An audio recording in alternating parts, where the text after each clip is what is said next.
everyone, and welcome to another episode of You're Not My Type, Bro, a show where we talk about pop culture, hot topics, politics, relationships, platonic and otherwise. And as we are based here in the beautiful Los Angeles, California, the entertainment capital of the world, we're here to talk about celebrity gossip, celebrity news, and anything else that just happens to fall on our desk. How are you guys doing? Waking up. Waking up. I'm doing pretty good. Excited to be back here with you guys. And How are you? Well, you know. You don't have to lie to us. We're not married. I am excited to be here with you guys to talk about all the fun things that we're going to discuss today that I'm really excited about. But before we get started on anything else, let's do one of our favorite topics, guys. Cocktails and complaints. And vaginas. Yeah.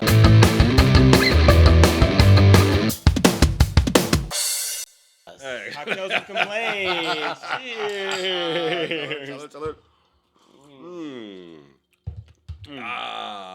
All right, Marko. Cocktails and complaints. Give it to us. My dear friends, it's an age-old complaint in California. As much as I love living here with the weather, that's pretty much the only reason I love living here. But where it appears we're back to $6 and change per gallon at the gas station. Oh. Which is frighteningly disappointing, and Not surprised. Not surprised for a state that loves to tell everybody how life should be lived. The fact that we spend double the national average on gas, and always have, and this has been going on obviously for years. But then it came down a little bit. I even saw it like down to $4.90 then $5, but it's been way overpriced, and so that was kind of really bugged me. I was like, man. You and I came to LA, 2001? You came 2003. Yeah, 3 or 4. Yeah. I mean, gas was $3, and now it's like double, and it's like $150 to fill up your tank. And I'm like, dude, the struggle is real with that stuff. I feel bad because the wages really haven't gone up. And if you're a waiter, you kind of still make the same money today as you made 20 years ago in California. Meanwhile, an $800 apartment is now $2,500. You know what I mean? Yeah. And gas is $6, and so. We pay that extra dollar because of the, what is it called, that we have in the fuel. And I don't know. I don't know. I just feel for somebody who takes and preaches, hey, we're the best, maybe. Yeah, I don't know. The pump doesn't show it, and it pissed me off when I saw that. I stopped on 2 different stations. It was $6.10. The other one was $6.30. And so now what you're doing is driving around chasing under $6. So you're going to waste $5 to get to the station. No, they do. But yeah, now you're going to drive. Yeah. Also, where are you getting this gas, though? Well, Studio City, where, and the problem is you can go to Costco, but dude, I don't have 90 minutes to be in line at Costco to save $9 that I'm going to waste getting there and in line. You know what I mean? And inhaling everybody's early in fuel. the morning. And you're driving electric, so I don't even want to hear you. No, next. No. Because you were talking about my electric car during the first episode. And now, meanwhile, I'm paying $49.95 per month, and it gives me a certain charge. I never go through it. And even if I do end up going over the charge that's allocated to me, it's only like, I don't know, it's changed to fill the tank up. And yes, like it's I don't know, at this rate, based on what you're saying, maybe it's starting to take even longer to get gasoline at a gas station because there's lines of people waiting trying to get the best deal that they can. No, it is. Get. It is. Yeah. But I mean, at least for me, I park the car and I go to the gym, and I'm at the gym an hour and a half, 2 hours. I come back, car's fully charged, and I'm done. And I'm miserable. $50 a month. Like, I mean, get on the bandwagon. I spent $140 to fill up the car. I was like, listen. I'm rich and I threw up. Are you? Rich in love. Be on this podcast. The set would look a little different. Exactly. Hey, I'm here for love, for the love of it. I just want to point out that I'm saving however much. Whether you're paying like $200 a month for gasoline, I'm saving $200 a month for gasoline. I don't eat eggs. I'm not paying $9 for a carton of eggs. Being a vegan electric car driver was probably one of the best decisions I've ever made in this economy right now. He wins honestly. this round. He wins this round. I mean, it's insane. Not that vegan food is cheap, but I was gonna say, is it? It's it depends on what you're willing to eat. Tofu is like $1.50 a brick. Like, And one thing I really respect about you is that Shit. you that you don't. Vegan. you want a tofu scramble? Fuck it. I was about to lie with a straight face.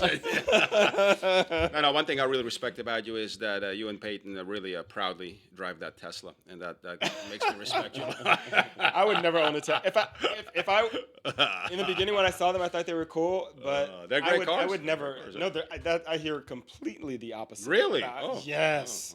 I wouldn't. No, he would never get $1 out of my. By the way, can I just say something? Can I just say? Remember when electric cars used to look like complete garbage? I mean, like the original Prius. I mean, just looks like, dude, I'd rather walk than be seen in That that one car. wasn't even full electric. Yeah, you're right. Yeah, and to me, a car is a statement. Maybe it's European in me, right? But and now, dude, these freaking electric. Dude, I saw this Cadillac Lyric. Whatever. the Lyric. Yeah, Dude, yeah. I'm like, dude, these are legit. Yeah. Well, they Sexy. kind of have to. So By, much by go. 2036, So much they up have and to be go. all electric. Yeah. So, Like it's the Mercedes, BMW, all of them, they they're look slick. Yeah, I never understood why they made them so ugly back in the day. Now they're like really legit. There's so many cars, cool looking man. electric cars. Yeah. I went to actually did a focus group a couple weeks ago in Pasadena, and they brought out like all these like mid-size fully electric vehicles. There was like the EV6, which is the one that we looked at as well, is a bit more sporty than the one we have now.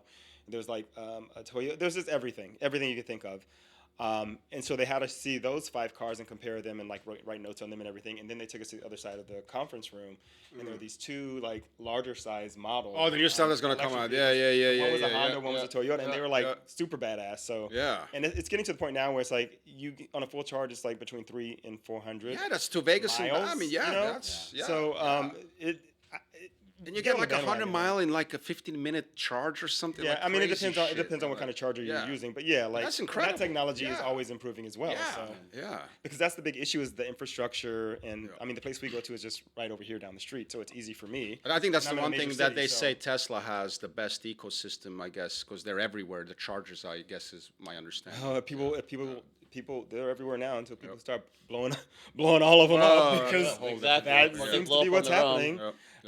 Duane, sir, your complaint of the week. My complaint of the week pertains to group chats. It's kind of a mixed bag, so maybe not a full complaint, because I do see like the purpose of them, especially for like functional purposes. You need to coordinate a certain event with friends. It's the way to go. However, like this probably has to do with like me being ADHD. That They're all here I come. that's Strater. They can be very distracting. Yes. And I think they can be I think it's very distracting in the sense that you can get pulled into conversations that you don't necessarily care about. Mm-hmm. Or like you could be like a topic could be brought up that could, especially for me, could send me on down a rabbit hole. Like someone mentioned something, now I have to go look that up. Mm-hmm. Now, or like you're in one of those memes on Instagrams or group chats on Instagrams, and you're sending funny memes back and forth, and you just kind of get stuck in that loop, and it's like that weird. It's not doomsday scrolling, but you get stuck on social media, and you're not as productive as you need to be. Yeah. So I've slowly phase myself out of group chats and don't think that I'll be going back into very many. I'm a member of a few group chats, and sometimes there's one from high school, friends from high school. We still connect, like, but they get going back and forth about things that I'm not even going to be involved with, and I probably have like 5 group chats on mute. I'm in there, so they see that I'm in there because they're like, "Oh, if you leave, you're an asshole." So I was like, "Okay, well, let me just stay here." They get very offended. Yes, I'm like, "No, I just don't want to hear this shit." Right? I was like, it's easier for me just to mute it and didn't have to deal with the rest of it. I'm just gonna like mute the chat, and then it's like unfollowing somebody on Facebook versus unfriending them. Yes, right? yes, or just like trying to hiding their stories or their posts, or whatever. But even with the group chats that I am on, like there's these 2 group chats. One's like this party group that's in Brazil, like in Rio, and the other one is here in LA. Like what I didn't realize at the time is these are like group chats through WhatsApp, and it's saving like all of the media that's coming through. So my phone went from like, I don't know, 200 free gigs to like I don't know, 80 or something ridiculous like that. And then when I actually go and see that it's being saved, there's these images of all these random people, some people that I know, the LA ones, some people that I've seen and that I've seen around, whatever. But like, I'm like, why are you posting that picture in this group? Do you think anybody wants to see that? Like, they do. That's why they post it. Well, I'm not one of them, so I was just like, let me put this one on mute. So I put both of those on mute. But like, I can see how you say it's like distracting because like somebody mentioned something, you go look it up on YouTube and you're like, oh, I remember this. Yeah. And then you go look at the other song that the person's saying. You're like, oh, this was good too. And then you just like go through this like whole situation. Or you can get pulled into conversations you don't even really want to be in, and it's just like, okay, I'm done. Nothing That's worse my than when complaint. they add you without your consent. Yes. Got a lot of that. Yeah. I mean, just know that people are thinking about you, and just They are. I'm sure they be are. happy that people are thinking about you. I'm thinking about me too. Trust me, lately. Well, my complaint, it just got brought to my attention again this week. I actually found out about it a couple years ago. I didn't realize that Uber drivers could review you as. You didn't know that? Yeah. I didn't know that. That's been out for a year, over a year, 2 years. No, longer than that. Longer than the that, whole time that yeah. it's been around, they've been reviewing. Really? it. I should Yeah, say I because if caught you're it a a year fucking ago. asshole, Yeah. and people won't pick you up. That's why. They see yeah. your one star. Yeah. Wait. Wow. Before It's we passive go aggressive on, for the Uber company, I think. to do before that. we go on, my rating on Uber is 4.93. Okay. Mine's 4.9. Okay, Okay. acceptable. The only reason why I brought this up, Let's hear it it. is above a 4, so don't trip. Oh, that's already sounds cool. When somebody above starts 4. with it's above 4. Oh, that's pathetic. It is above 4. Oh, that's But pathetic. I didn't realize, and I looked up in the corner. It's actually 4.73. Oh, What is that's not 4.73? good. No, that's Isn't not that bad? No, that's I mean, bad. and That I'm thinking to is- myself, yeah, that's bad. first, and then Duane I'm will like, tell you that. Out of 5 stars, I mean, why are we talking about this? you know why? You know why I'm irritated about it? Because he's not a 5. Listen, exactly. He has to have a Exactly. 5. Because as long as I've been running Uber, Which I've one of never you didn't done- like me? Exactly. I'm like, who was the asshole that gave me a 4.8? We're going to do squatting at his place. Because like maybe like he was trying to talk and I was just like, but I wouldn't do that. I'm not rude like that. I would just comment and then like bow out or whatever. But I'm just like, who gave me less than 5 stars and what motivated them to give me less than 5 stars? Some Like, people what the don't hell? ever do. Some people, they're wired to not give anyone. Like 5 stars for them is someone that's actually spectacular. So like if they But do you something know on what? Yelp or anything, What do you they do as always- a passenger to get 5 stars? You have to have conversation with them and like what are you supposed to do as a passenger? To Everyone get 5 has stars? their own like metric for it. It's Yeah, not but fair. you being rated in a way is kind of, I don't know. Plus, if they hit the wrong thing, they can't take it back. Yeah, I'm paying you to drive me, man. I'm They not hit the paying wrong- you. oh, Like the if they were star. driving and they hit the wrong star, they can't take it. If they mess up on something, they can't Well, take it you know back. what? Since we're on that, how do we feel about that they can rate us? I don't think like. they I should. mean, okay, listen. No, they okay. should be able to rate No, no, us. no, People are Really? No, if this- you talk to Uber drivers, they're assholes. I mean, not that Uber drivers, like some of the people they deal with, especially in this city, after 2:00 in the morning, they need to be able to rate them. But shouldn't there be? Maybe there should be a system where, like, say for example, drunk let drunk girl and her friends get in your car and drunk girl vomits all over the place, like. I'm sure they have to have some kind of system. No, they do where have an internal. Well, thing. yes, Yeah, they have that do, kind of yeah. a thing. But I'm Yeah, saying, yeah, why they not do. just use that? And if somebody does something agreed. like that, Yeah. put them on blast and say this person did this in my vehicle, and then just cut them out of Uber. Yeah, dude, I just spent don't- $59 coming from Calabasas the other day to Studio City, and the car smelled like smoke. All your cars are fucking shit. They have this synthetic thing that makes you sick in the back. Half of them are smoked in. You fucking don't want to be there. I don't want to be there with you. Let me tell you right off the bat. I'm paying you to drive me. I don't need you to rate me. Because they can rent those cars. Yeah, I don't But need you to rate me. That rating, that Who the rating fuck are has you to been- rate me? You know that what I mean? rating has been there since day one. Remember when, like, they're But it's not been there since day one. For them to rate you? yes. Oh, I didn't see it till like a year I ago. don't remember I it logged in. being I was like, your rating is Because 490. the rating was a little bit more like for them. It had a heavier weight in the beginning of Uber. Remember, it was a lot cheaper, or they Yeah, would, now Uber or, sucks. or it would get ghetto. like it would ghetto. randomly be exorbitant just due to supply and Yeah, demand. yeah. The rating systems have always been there. Dude, the last 9, 'Cause it's 10... technically, it's a social thing. Yeah, the last 9, 10 Uber rides I took, which are luckily over a wide span, I'd say 6 months. Mm-hmm. Okay, I find myself in Uber once a month, for depending how we come back from the flying schedule. And I tell you, it was pure ghetto. Everything about it was ghetto. The Yeah, driver, the yeah. car, the smell, the experience. And so, with all due respect, you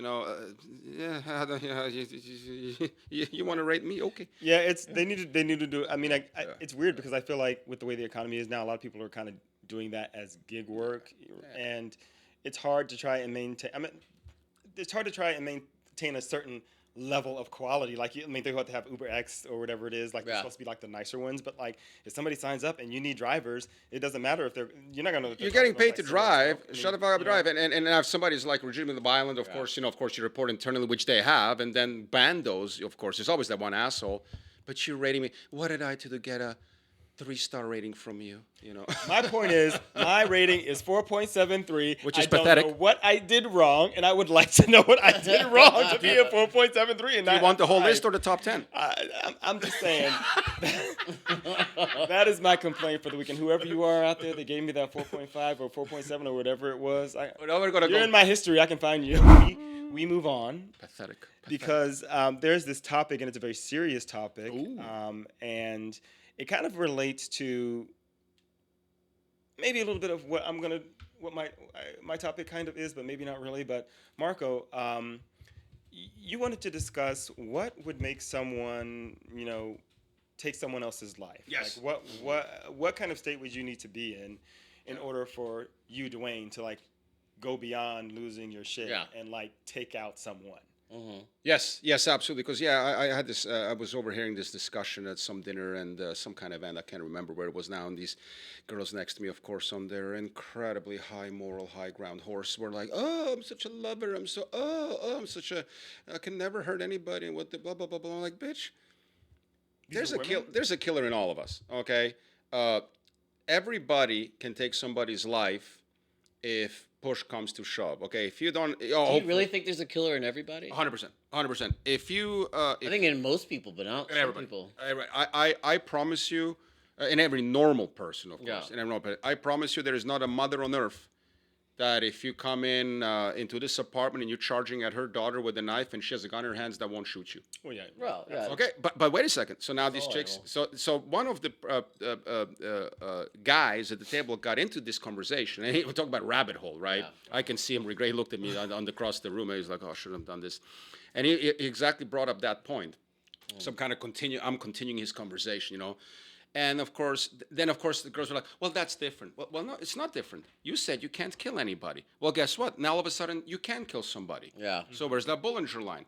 So let's say somebody comes in here and attacks your husband. You're going to defend. You're going to kill. What if somebody attacks you on the subway or on the street? So there's a killer in you. Of course, the ultimate example is if your own life is threatened, right? So and then they were like, "Well, that's different. And I kind of thought about it, and I was like, what would make me? Well, I wish I had a license to kill. Trust me, I wish I was James Bond, but I'm not. And obviously self-defense, right? Defending somebody you love, an intruder. There's this famous thing in California. If a guy comes into your house, I mean, just listen to this idiocy that you're not supposed to hurt him because he can. Let me tell you something, man.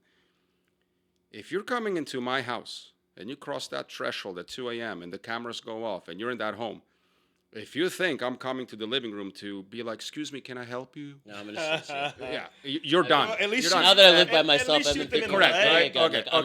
We're not. I'm not gonna feel bad about it at all. Thank you very much. I'm not. Did you see that old lady? It was like, I think it was during COVID. There was a bunch of guys that broke into her house. Oh, yeah! She just got her shot and just started letting her. No, I didn't know about that. Yes, Nana.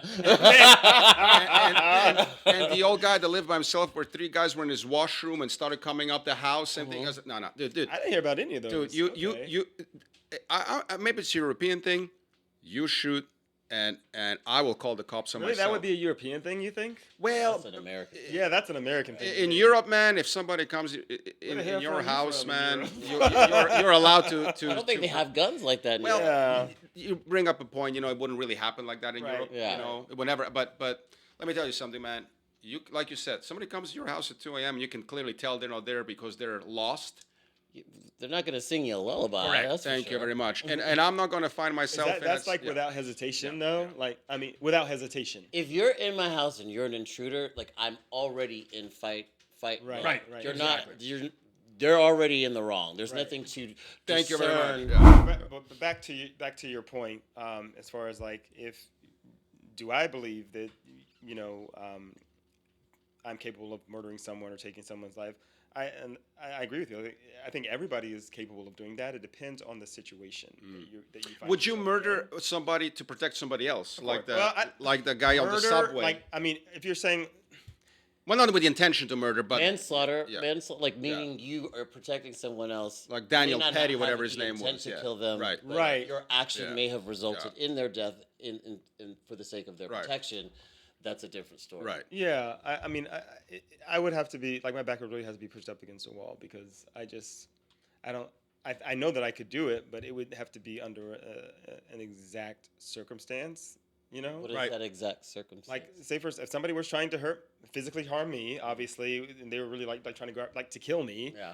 If anybody. Well, was that's trying to easy, yeah, kill, no, like, somebody, yeah, you know, if you- a yeah, friend yeah. or Yeah. a family member, you know, those are people that I would like stand Yeah. up for, and Yeah. you know, maybe kill someone for if they're trying to kill you. Yeah. You know what I mean? Yeah. I mean, my first instinct would try to maybe be to just kind of like Kill them with love. not kill them with love, but I mean like just separate, bring the situation down. Yeah. You know what I mean? Depending on what it De-escalate? is. Yeah. Thank you. Like that would be the intent, but Yeah. I mean, these are not those situations. Right. I'm Right. assuming. I- Yes. And it all comes back I to wanna these talk girls that about sounded so dumb. crimes Like, of "I could passion, never kill though, anybody," yeah. because I like my personality type, and I think my father and I were talking about this summer. Like he's like I don't have a gun for a reason, and it's true. Like he doesn't have a short temper, but if he gets hot, he gets hot. Mm. So my own personality, I'm able to like usually keep a very calm demeanor at all times. Mm. However, because of that, when I do erupt, it's an explosion. Ooh. Yes. Yes. So, and I try not to put myself in situations. Oh no. no! I try not to put myself in It was situations meant to be? where that would cause me to do something. And I think a lot of times, if you think about that term, crimes of passion, people get pushed to a point where they snap. And they're not thinking at all. Yeah, Like, if you yeah, hear about, like, I watch yeah, sometimes I get, you know. And then they these- plead one of insanity. the- I get in yeah, these rabbit yeah. holes where I'm, like, watching, like, you know, crime docs and things like that. And you'll, like, hear about someone getting stabbed 37 times. I'm not saying I would be able to do that. But I was trying to put myself in the mindset of someone that does it. Yeah. You're not just trying to kill somebody. Right. Yeah. Yeah. No, you're trying to prove a point. You, Yeah. like, something snapped within you to do that. And I think that can be within anyone. All right. So that's pretty much what's gonna make you kill somebody when you know somebody's doing wrong. Oh, let's be honest, real quick. On the last note, if you had a license to kill, would you go on a murdering spree? No. Okay. You? No. Okay. Me neither. I don't believe you. What the hell? Did you watch that show, Mick and Morty? Oh yeah, I love Rick and Episode Morty. of That's The why. Purge. Yeah, that's the why. Purge Yeah, episode. the Purge Oh my episode. God, it's so good. You gotta watch that one. That's why I asked. You know, I love Rick that and Morty show. is like. Yeah. Rick and Morty. No, you don't have to worry about me. I'm not mentally unstable. Okay? I can vouch for him for at least the last several years. Yeah. At least for the last several years. All right, Mr. Duane, you were bringing to the table a discussion about men and hyper independence. And Yes. when you sent that out, I was like, well, what exactly do you mean? I sent you that message on the side, and then you kind of gave me an idea of where you were going with this, and I was like, oh my God, this is something that I can speak to for sure. Yeah. Yeah. So this is actually born out of feedback that I was given by a few people that I do not discuss things or go to people with help or for help. A very independent man. A very independent, and that like hyper independent. I looked it up, ChatGPT, and it was like that's hyper independence, and then it talked about all of these different things, you know, and it's just it's healthy to be independent, but they said it's a little bit unhealthy to be hyper independent because it closes you off. But then I was thinking, I'm like, okay, fine, all right, that's what I am. But then I thought about it on a larger standpoint, and I'm like, is that something that's particular to me? Or is that something that's particular to a lot of men, especially in American culture? So if you think about it, when you fall down when you're 2 years old, what are you told? Get up, walk it off, don't be a big boy. So you have that mentality growing up. And so I don't know, I would say like a lot of the times, the straight guys that were, you know, throughout my life would come to me with their problems because they felt like they could talk to me because they're probably more sensitive than the other men around them. Yes. That they did not go to them and have those conversations. But I noticed they didn't go have those conversations with them. And I typically, for me, I typically do go to, if I do talk about my feelings or what's going on, it's usually with women, not other men. I was just wondering if that's just something, if this is a me problem, but I'm like, I don't think so. I think a lot of men are just taught to just handle their own shit. Yes. And I don't really, even like, you know, the different periods that I've been searching for employment, I have to remind myself that like my LinkedIn network is a network and to reach out to people.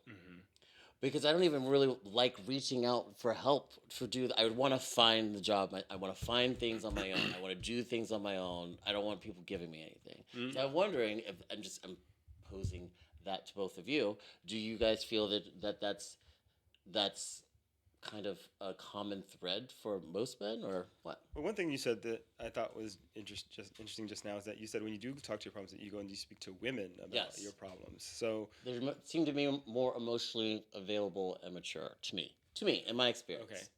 Okay. I just wanted to like comment on that because I thought that was interesting. Yeah, that's very ungay of you. No, I feel like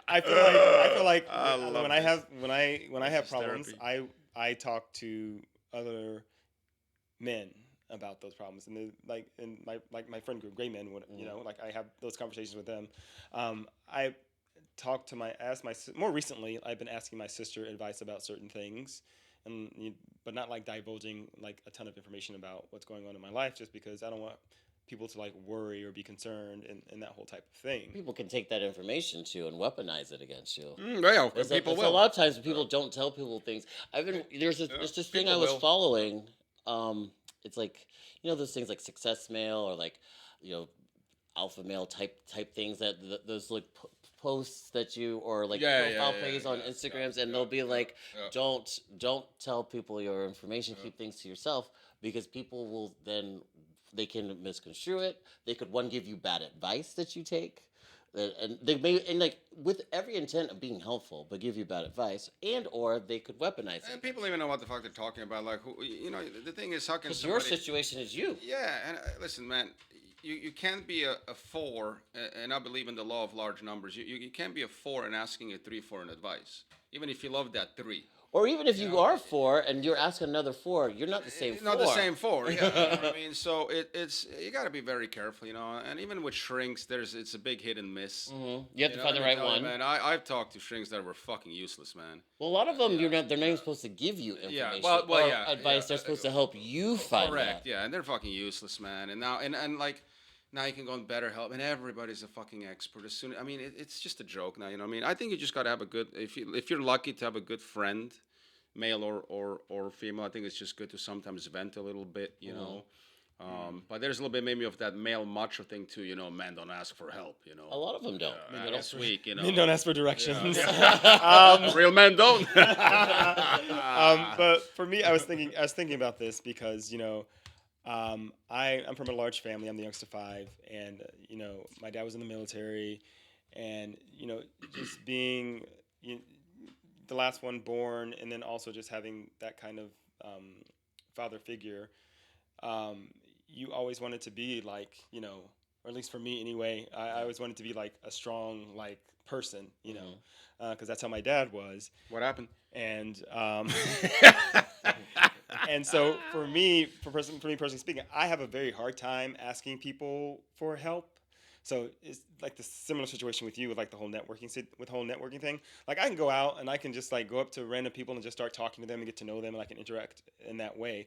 But you ask me to ask somebody to like give me a lead for a job or something like that. I feel like I'm asking them for something. I don't like feeling like I owe anybody. Yeah, I mean, because that's kind of what it ends up being. People will hold stuff over your head once they do you a solid.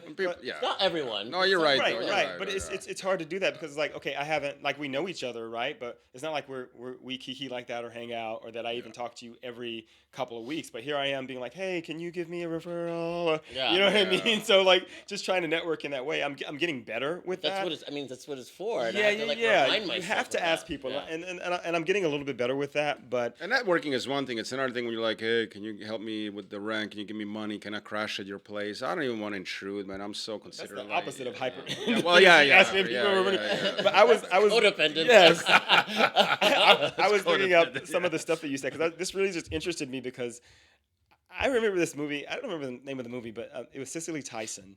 We watched it in high school, and she's like walking with her son down the street, and they're in like New York or something, Brooklyn, maybe, and the wind just gusts up and it picks up, and he's like doing like this, and he pulls up his collar, and his mom pulls his collar down, and she's like, "You face that wind," you know what I mean? Oh. Yeah. That whole kind of thing about like making boys like you're a man and you need to be a man because this little cold weather is nothing compared to what you're going to have to deal with in life. And, Right. You know, and I think it's especially It important. isn't. It isn't. I think it's also like, and you can correct me if I'm wrong. I'm interested in hearing your opinions on this without beating a dead horse. But like the cultural differences, you know, like say for example, being a black person in America, where your parents tell you that you're gonna have to work harder, twice as hard as the other people. get half as much. Exactly. I mean, every black child growing up in America Has probably had that have this conversation with Yeah. their parents, right? Like you're gonna have to do more than anybody else just to even just get by, you know. And I think that also creates that sense of that you don't want to depend on anybody for anything because it's just going Right. to be you, and that exacerbates that more. And it's kind of like, you know, it says the signs of hyper independence: difficulty asking for or accepting help, feeling uncomfortable with depending on others, avoiding emotional vulnerability or intimacy, and feeling like you must always be in control. And I can relate to all of I'm not these laughing at things. that. I'm laughing. You know, if you came Yeah. to Los Angeles to depend on people, you're in the wrong fucking place. Right. I mean, You're you were supposed to pick me up at 5. Like, You gotta don't call depend on Uber. me. Exactly. welcome to the Don't get jungle. your ratings fucked up. You learned that little. Stop. You learn like to live like an animal in the jungle here. Yeah, But no, this like this topic really like spoke to me, and I just really wanted to like talk about it a little extra because I think it's important because I'm trying to be more. I'm trying to let go of control more and Yes. trying to be more relaxed in situations and trying to let people be there for me and help me and you know. Well, listen, some people also Talked just about get it in the shit done. Kamala, I mean, that Kamala Harris march that we did. I was like, Kamala what are you- Harris. Yeah, whatever. This asshole said Kamala, so I'm bringing it back. It is I'm like, Kamala. it's It is Kamala Kamala. Harris. it is Kamala. Kamala. During that march, I was like, I was learning to surrender to them. Some things you can't control, and if it's not, if it's outside of your control, you just I just let it go. Yeah, but Let some it people go. also just get shit done. Listen, I've been employed since I'm 14. I get too. fired Yeah, from one me too. place 15, and 15. yeah, I get fired from one place the same week I have another job. Like I just make it happen because I tell you nobody's gonna make things happen for you, Well, and I just this have. economy is a little bit different. Well, when it yeah. comes to white Wait, collar wait, jobs. wait, Yeah, Well, but you know, but you know, I also was an immigrant, didn't have a green card, had to kind of You had to extra hustle, hustle, you know, and so. Yeah. You know, for me, it was always like, dude, you have working papers. I'll go to Ralph's and be at the checkup, but people were like, well, I'm not going to do that. Well, then fuck you. Don't complain you're broke. A lot of times they won't hire you if you Yeah. don't fit that. You know, that You have more. You're too you're experienced. you're too much. Yeah. Yeah. Yes, So Yeah, I like, think They know you're not they're- going to stay. They're like, we're not going to be able to control Right. you. yeah. So I just always, like I said, I don't have time to depend on people because I have to depend on myself. You know Yeah. what I mean? And yeah, just make Well, so sure. do you think that that's something that is actually? I feel like it's something that is maybe at least in the gay community. I'm observing it a little bit more in some ways. I feel like that's falling off a little bit because this whole idea of like this toxic masculinity. That within the gay community, I feel like that's kind of going away a little bit. Do you know what I'm saying? What do you mean?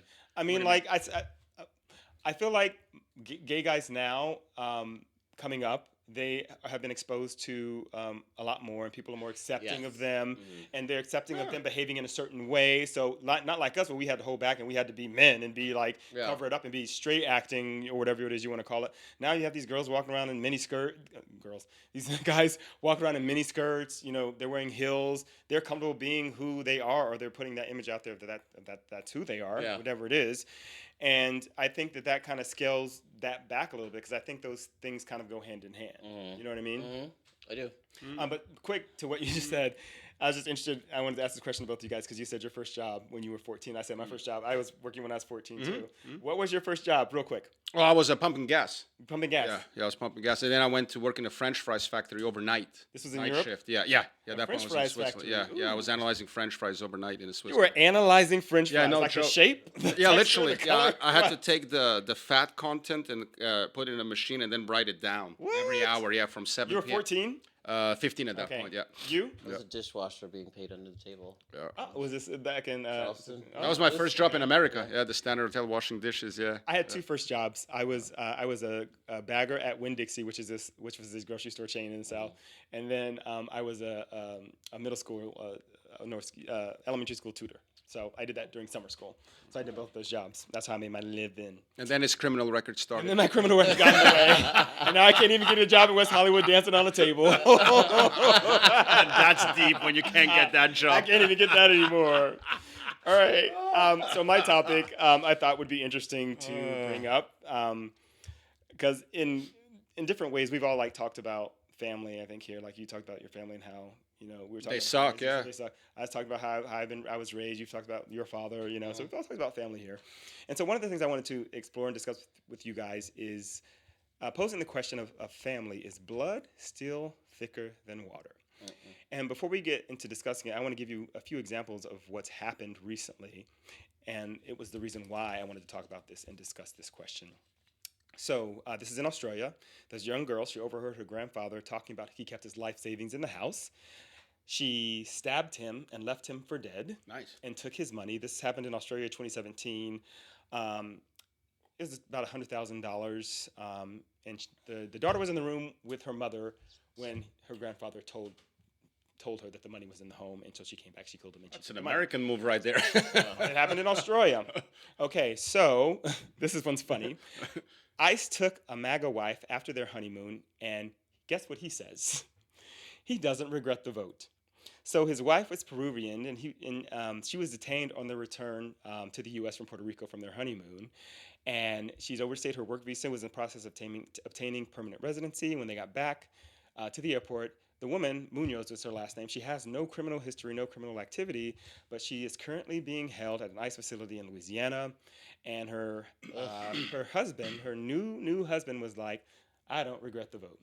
And she overstayed her visa? Well, that's not. She did blood. overstay her. Okay. I know it's not blood, Yeah. but when you come together, Yeah. it's a family. You're Yeah. making a family, right? And then finally, a woman was excluded from her family's group trip.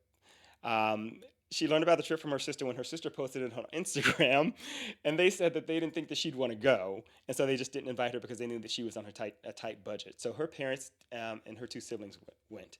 The woman says, growing up, she was the black sheep of the family, and she says, the family is what happened with that is she's always kind of been like on the outs of the family.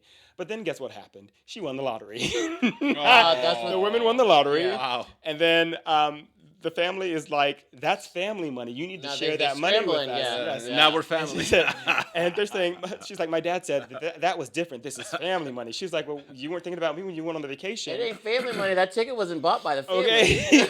And so now the family's calling her an ungrateful brat and saying that she's ruining the family Good, fuck 'em. dynamic. Okay. Bullshit. So just $1 those million are just baby, yeah. some examples of like stuff that's been going on in the world. I'm sure there are many, many more. And it just begs the question of like, is family, is blood still thicker than water when it comes to the relationships with the people that you have in your life? Go ahead. I don't think.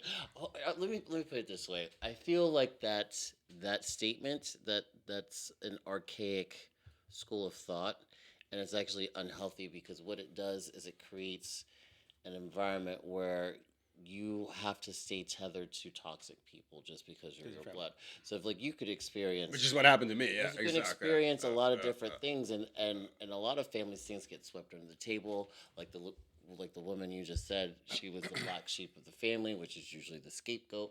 They put all their shit on her, and like you don't have to stay in that environment. Like personally, like I have strong boundaries against me and my mother because she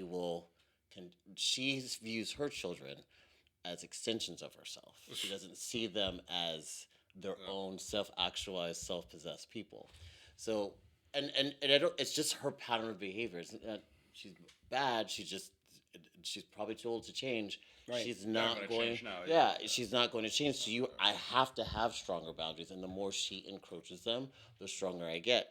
And the thing is that people will, if you don't have those boundaries, or if you don't rely on yourself, you're just going to stay in a toxic situation. And with her, it's like you have to show up and perform a certain way, like even being gay. You have to be a discreet gay. Like me being on this podcast is triggering for her. Oh, I like Oh her. no. I like her already. Triggered. Because I'm putting myself out there, Yeah. and she would like me to not do that.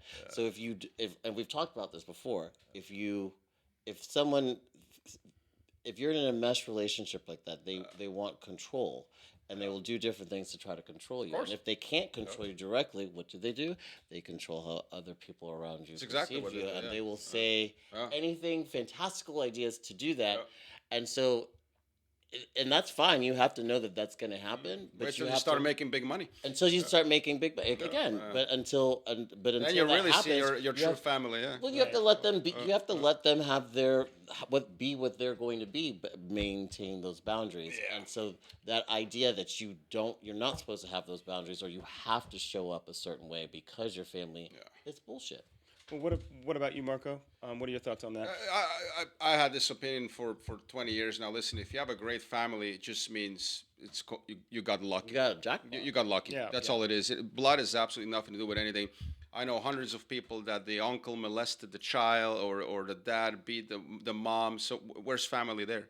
You know, how about all the money that my family stole from me? And it was always good till there was money given. And when money comes in between, especially in a broke family that comes from a broke culture like Serbia, you'll see really what family can do to you. So a family means absolutely nothing.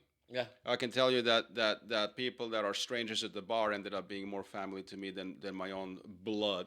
Blood is overrated. It means absolutely nothing. So if you have a great family, a great mom and dad, and a great siblings, and you grew up really good, that just means you got lucky. It has nothing to do. Because for every family like that, I don't know a family where daddy, touched the daughter You the also wrong don't way. know what's going. Like sometimes when I'm driving up Family Oceanica, means nothing. and I'm Yeah. looking at those like the Hollywood Hills, Yeah. like those homes. Like, yeah, I want to live there. I would love a house in the hills, but a lot of those homes are gilded cages. You don't know what the fuck is Right. going on. No, you don't. All kinds of craziness. going on. Well, I have. Let me tell you something. Like family wise, you don't know what's Yeah. going on in there. As a waiter, looking back now, you have some of the best front seats on planet Earth. I was at the Polo Lounge. I was at the Beverly Hills Hotel. I was at the Foundation Room, and I have a really good waiter resume. You know, the last half of my waiter resume is really high end places. And those people, that's where you have the most personal conversations. Yeah. I can tell you stuff between Michael Douglas and his son that I will never share on the air, of course, because I happen to be, there for 2 hours listening to it. I can share stories that I can write a book, it'd be a bestseller. I would never do it. But, you hear them in a setting like their most intimate friends will never hear them. And let me tell you something, again, it's either completely fucked or amazing. And the amazing is not because it's family; it just means they were just good people with each good other, and that dynamic, correct. yeah. And blood to me, sadly, and by the way, it was that very vicious cycle where dad got me on the whole family thing, and I bought into it. I was like, oh, he's my dad. I gotta help him. I gotta be there, get my mom and help my dad. And the one time I needed them, fucking crickets. You know what I mean? So I mean, for me, I feel like I come from a large family, and like I'm closest to my sister that's like directly above me, and I have a really good relationship. I have a good relationship with my mom, and I have a good relationship with my father. I wish I had more. I wish I had more of a relationship with my dad growing up. But the whole idea of is blood thicker than water? Like I think about my family, and although a lot of us we spent a lot of time apart because I was like I'm going to go to LA and everybody's there, so I only get to see them ever so often. So I think it's important to recognize that yes, these people are your blood. I grew up with this family. I care about these people deeply, but that doesn't mean that I can't have that same kind of connection with someone else that 100%. that isn't Chosen blood. family. Yeah, your chosen family. Like a lot of gay people that I at least was very fortunate enough. Duane, you were fortunate enough that your families were like, okay, this is you. We accept you. We love you. But there's people out there that this whole blood is thicker than water thing threw their children to the wolves because they ended up not turning out how they would want them to turn out. And it's a great concept. It's a wonderful idea to think that we're this one clan, and we're gonna stick together through everything. But shit happens. Well, I want to clarify something. Not both parents are completely fine with me. Oh, okay. One tries to be as best as she can, but there's some internal homophobia there just from her background of living in the deep south Yes, and being yes. very religious. Yes. And because she would prefer that I would be a discreet gay than an outright gay, so that's inherently homophobic. yeah, and look, we know that Should be an outright gay. I'm outright. and we all at this table agree that being gay is wrong. And Especially on a Sunday. I'm so good. No, but I'll give you the ultimate proof. The greatest love I had, the one good thing in my life in the family that was a constant, and the only good things about me are due to him, was my granddad, and he was not my biological granddad. Oh, really? So think about that for a Yeah, second. yeah. Yeah, Adopted so children who are there's adopted. your ultimate Yeah. example. Yeah. So yeah. All right. It's like you said, it's like that it's an antiquated concept. But I just really wanted to know what you guys thought, because there's so much crazy stuff going on in the world within families. Like there's this one article I saw where this woman, she was going through a divorce with her husband, and she texted a friend, "Oh, this divorce is going to be great. Like he's really cooperating, blah blah blah." And then she ended up dead. Like he killed her. A divorce usually is really, really nasty, and the more money that's involved. I don't think they have money like that though. But I mean, just saying, like you see, people are human beings. Yeah. And I think the closer you are with people, the more you can hurt them. Because there's more. 100%. And remember, again, going back to passion, there's you're more integrated to each other. There's more triggers there. and a lot of people don't understand. You don't break up on a Friday and get divorced on a Saturday. So by the time the divorce happens, you've been broken up for probably 2 years, struggling, arguing. There's a lot of buildup, and so the divorce is now the outlet, and that's why there's that famous saying, "Only the lawyers win." Because now you can go real vicious in a legal, protected way against each other, and it's real. Breakups are ugly. You watch Real Housewives of Beverly Hills? Of course. Yeah. So like everything that I like Erica Jane because I like how she's come through like such a mess. She's still going through it. I like her too. She's handled that situation with a lot of grace, and she talks about like, oh, I was drinking and pills and blah, and I relate to that. Like you numb to things, but I love watching her on this season because she just seems so grounded and centered. And now that Dorit, and now that Dorit is going to a divorce, there's that scene where it's her, Bose, and Kathy Hilton, and Erica is just like, no, you need to stop looking at this situation with rose-colored glasses. Yeah, I remember. This is a divorce. This is not your friend. He is not your partner. He is your adversary, and that is how you have to look at it going forward. Andy Cohen would agree. It's true. It's very true. Yeah. But no, I think just to throw this out there, but I think that they're like talking to stay together. So that's not. I think it will happen. I think it will happen. There's so much involved there. We need to do a Bravo Housewives review show. That's what we need to do. I'm so addicted because Samantha was watching it for years in the background, and then you get into it, and you're like, and then you start seeing them at the pole lunch. I'm like, oh god. He's just reeling her in just so he can put her back out. It's just gonna end up being nasty. They're at the end, and everyone around it can see her. Can I just say one thing? I just watched an interview with Bo. I literally watched 3 interviews with Bose, like just on random platforms, and she's amazing. Yes. Like I love her. Like she's a great addition to this season. I hope she's back, and she's just grounded, and you can just vibe with her. Yeah, and she really that show, right? And it's really cool that she's showcasing all black designers. Everything that she wears is like a black designer. So that's a really cool. That makes her amazing right off the bat. Yes, it makes her amazing off the bat because she's giving these people a platform. It's called representation. Yeah, representation is important. And also, I just want to say something real quick. Bye, Garcelle. Okay, moving on. Moving on. I wanted to take the moment and do this segment that I'm going to call Threesome Therapy. Ooh. We are the threesome. Oh shit! Okay? And these I've are. hung up my threesome hat. What'd you say? I'm just kidding. No, you haven't, you whore. You liar. Our viewers have written in some topics that they want us to discuss briefly. Okay. And we're going to take a stab at it, and we'll give our opinions or advice. And the first topic is workplace bathroom etiquette. And that's just the topic. So I put off to the side pooping, ? Too much time, courtesy flush. What do we think about workplace bathroom etiquette?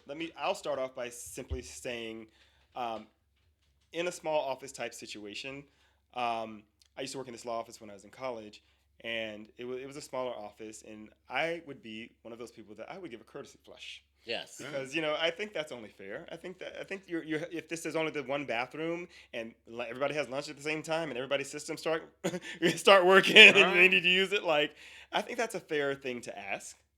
I agree. I think in public in general, the courtesy flush should be. Yes. Okay.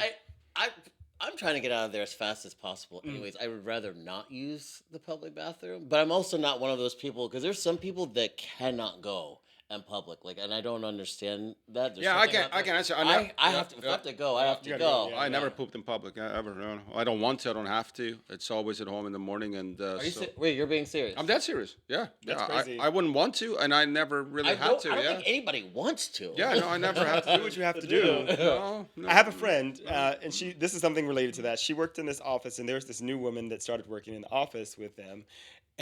And it was her first day at work, and she bombed the bathroom. It was her first day working in the office. She bombed the bathroom. No, don't do so my that. friend, she messaged me, and she's like, "Damn, there's this new girl at work, and she's already acting like she belongs, going in there and pooping on the bathroom on her first day." I wouldn't even able to go. Girl, you've been here one day, and you stinking up the bathroom. She had to go. When you gotta go, you gotta go. No. All right, here's another one. Topic number 2. Took time out of her day to call somebody about someone pooping in the bathroom. She's already acting like she belongs. Jenny's been here one day. All right, topic number 2. Coughing in public or blowing your nose in a restaurant. What do we think about that? So for me, I'm thinking cover your fucking mouth. Well, yes, that's the first thing that you. That's the first thing. Yeah. Otherwise, remember when COVID happened and they had all these videos on TV teaching people how to like sneeze and cough into their arms because they didn't realize that that's something that they needed to do. Do you remember that? I don't know. I felt like during COVID, people were such hypochondriacs that like. If you even made a sound that resembled anything, people would look at you like that. But I almost kind of feel like LA. Then the gyms at the mask. I think we're a little bit more like health conscious than maybe other parts of the country, and so like people really will. You kind of get public shamed if you don't do that. If you need to blow your nose, if you don't just discreetly go to the whole masks at the gym was such a joke, dude. Yeah. I mean, I was like, dude, guys, just get a fucking grip, It kind of got weird though. We're breathing heavily, and everybody's like this, and then somebody's shaming each other. Dude, at the gym, like it's gonna.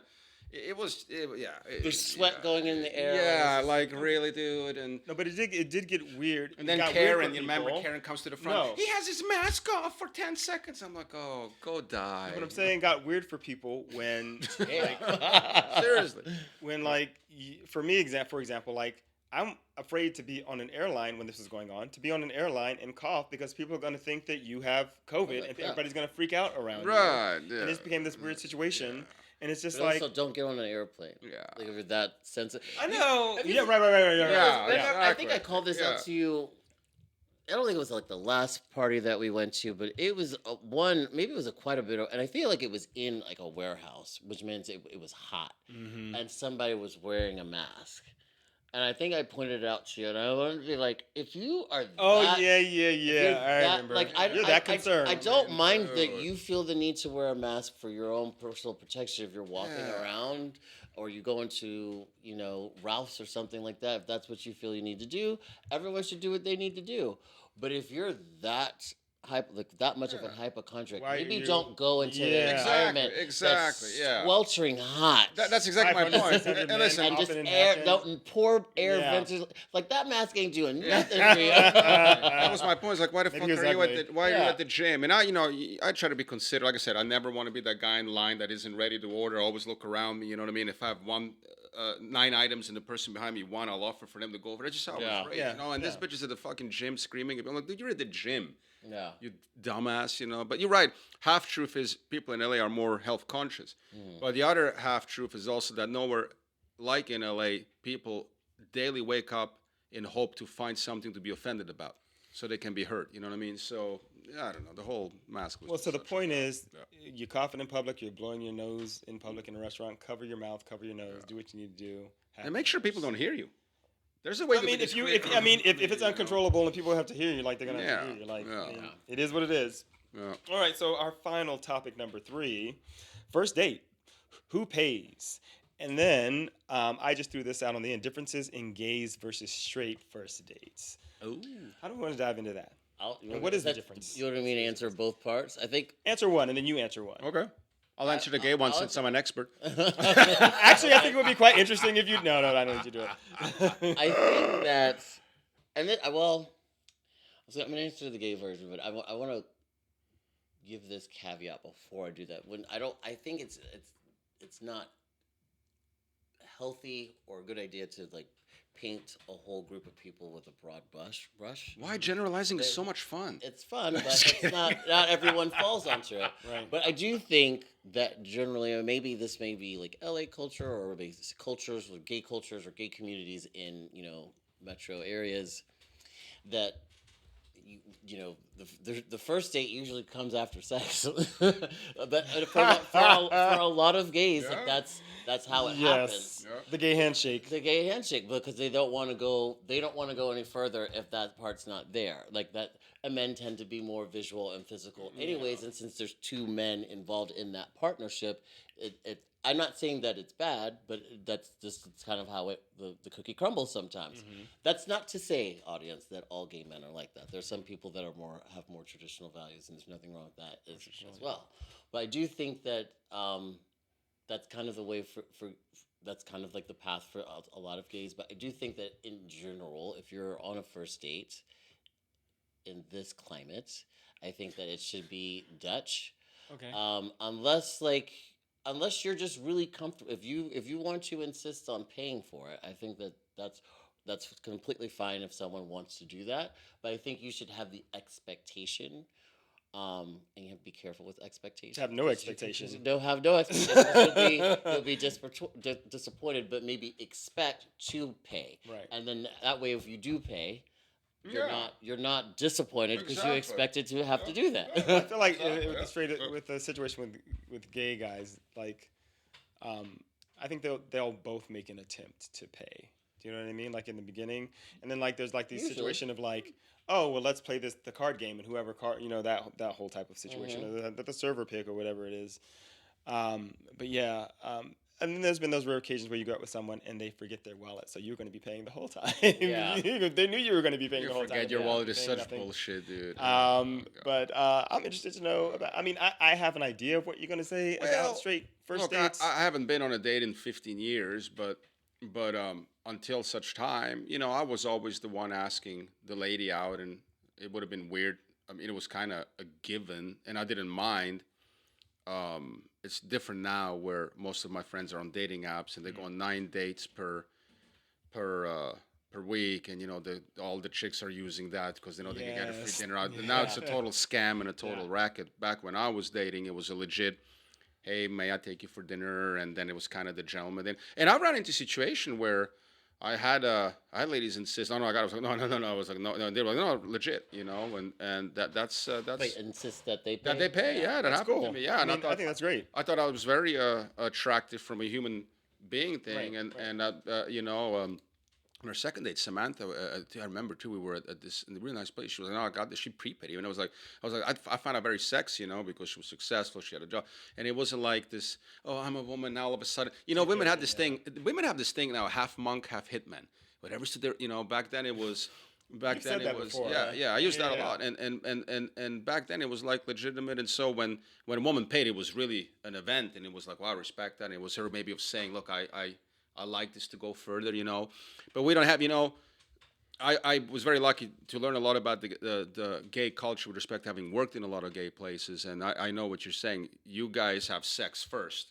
And then there's no traditional that I've ever always. seen. Not always. Yeah, well, I don't want to say. I want. I'm generalizing. Yeah, I'm generalizing. But a lot of people, they may have started off through the apps, and it may have been like a hookup, and then like, oh, I like this person. No. Well, back then. Now let's go. That's backwards. And back then, it wasn't even apps. I mean, I would make a drink at the bar. These two guys would literally meet at the bar, go have sex, come back by the time the drinks are made, and they'd be like, hey, what's your name? No. At the hair lounge, that was happening every day. Are you kidding me? And good. How long did it take you to make those drinks? Okay. He was a shitty bartender. He was so fucking slow. I think but that's why they were there for, And then guess what? A month later, I see them at the bar, and they're a couple. And one of them's pregnant. Oh. Yeah. I don't know. I feel like with straight, obviously the traditional thing is like the guy asks the girl out, the guy the guy pays or whatever. Yeah. But I think it'd be cool if I was straight, if I was going out with someone that they would like.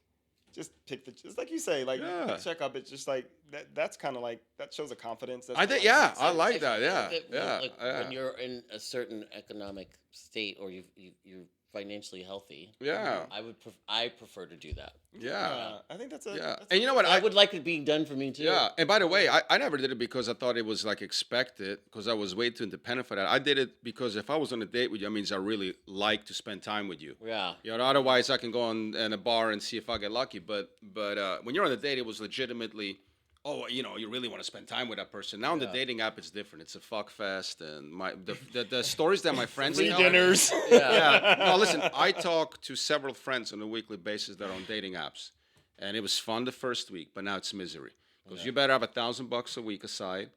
And I mean, if you're really on the apps because you really are looking for and someone, even then, but if you're on then there it's and extra you're just looking tough for sex, no, then it's like, extra tough. You know what I mean? If you're really looking for a relationship, then it's even extra tough. Yeah, personally, I think you can't really find it on there. I know people do, but that's not. And women are really pimping the dating apps. Of course. They are. In a city like LA, and there's so many nice restaurants and places to go. If you go out with a guy who you know nothing's gonna happen, because you look at the guy, you already know if anything's gonna happen. A lot of women. That's the way it is for a lot of women. You look at a guy and you know if it's going to be like. And by the way, a guy in a straight situation, you guys, in a way, you can look at it from the opposite side. You have it maybe better figured out. You have sex and then you go on a date. If a guy has sex with a woman, they're never going on a date. Yeah. It's like, thanks, bye. No need to go on a date now. Well, I'm just going to say to all the women out there, if you're going out on dates to get free meals, do what you do because there are plenty of nice restaurants in LA that I would like to go to, but I'm not in that game anymore. Now, But anyway, we want to thank you guys for joining us. We hope you've enjoyed the show today as much as we have enjoyed recording it. And I want to remind you to please join us on all of our social media. We're on YouTube. We're on Instagram. We're not on Facebook. But we're Grindr. On Twitter. Sometimes on Grindr. But it's at YNMTB Show.